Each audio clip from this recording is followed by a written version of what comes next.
At what point do you stop waiting for a raise or promotion and start asking, is this job wasting my time?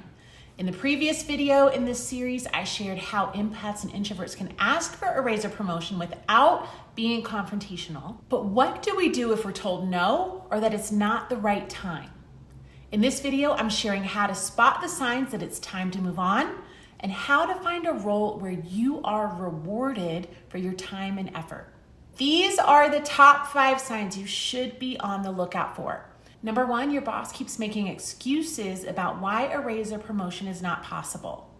Number 2, you start seeing less qualified people getting promoted ahead of you. That's a really big red flag. And then number 3, this is really more about you, but if you're feeling overworked but underpaid for your role, that's another sign. Number 4, you are no longer growing in your company. If you've been in the same role for a while, if you've stopped learning or it's feeling a little boring and there's nothing to reach for, that's kind of a no-brainer, right? And then finally, if you've brought up career advancement or wanting to grow in your company, but leadership is not giving you those opportunities, they're not pulling you into any new meetings, they're not teaching you new things, then it's safe to say that that's not part of their plan for you. And that's okay. That's good information for you to have. So if you checked more than 2 or 3 of those boxes, it's very likely time to stop waiting and start exploring other opportunities. Now, if you haven't already, definitely check out my last video in this series, how to confidently ask for a raise or promotion. We need to do that first, and that's very specifically for my empaths and introverts. But if you've made that effort without receiving promising feedback, here's what you're gonna want to do. Number 1, you've got to figure out your market value. So even if you're not planning on leaving immediately, understanding this is going to, number 1, give you more confidence. And it's also going to give you leverage in future negotiations. So first up, we're gonna browse job listings. Look at openings for roles very similar to yours. What are companies paying? What skills are in demand? This will help you gauge where you stand. And then we have to update your LinkedIn and your resume. You do not want to wait until you have to shift to start doing all of that. Trust me. Okay, 3, reconnect with your network. So reach out to former colleagues, maybe mentors, industry peers, join targeted networking groups where maybe real opportunities are being discussed. Next up, and this relates back to the first one, but we want to check salary data. You can use sites like Glassdoor, PayScale, LinkedIn Salary Insights is a good one. These will all help you compare your compensation to industry standards. And then finally, you want to stay visible. So start engaging, if you're not already, engage with industry content on LinkedIn, participate in discussions. We want to be active because this keeps you on the radar for recruiters, hiring managers, and then other people in your network who either need your skills or know someone who does. Sometimes just realizing you have options is enough to shift your energy and put you in a little more control over your next move. Okay, next up, we're gonna test the waters without risking your current job. So talk to someone in your target role. Is there someone who has that job that you want? Reach out for an informal conversation about their career path, the skills that have been most useful, maybe what they wish they'd known earlier. 2, you can network discreetly. Just let your trusted contacts know that you're exploring options. So that could be friends, former colleagues, mentors, basically anyone who can open doors for you that you didn't even know existed. Okay, now we're gonna apply for a few jobs just to see what's out there, just to remember what that process is like. What are employees looking for?